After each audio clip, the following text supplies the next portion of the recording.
మాటున్నది మాటున్నది మంచి మాటున్నది.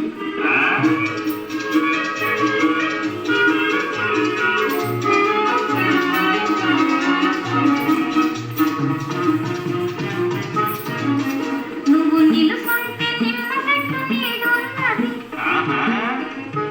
నువ్వు కూసుంటే కుర్చీల సీటున్నది, నువ్వు తూంగుంటే పట్టి మంచం పరుపున్నది. మాటున్నది మంచి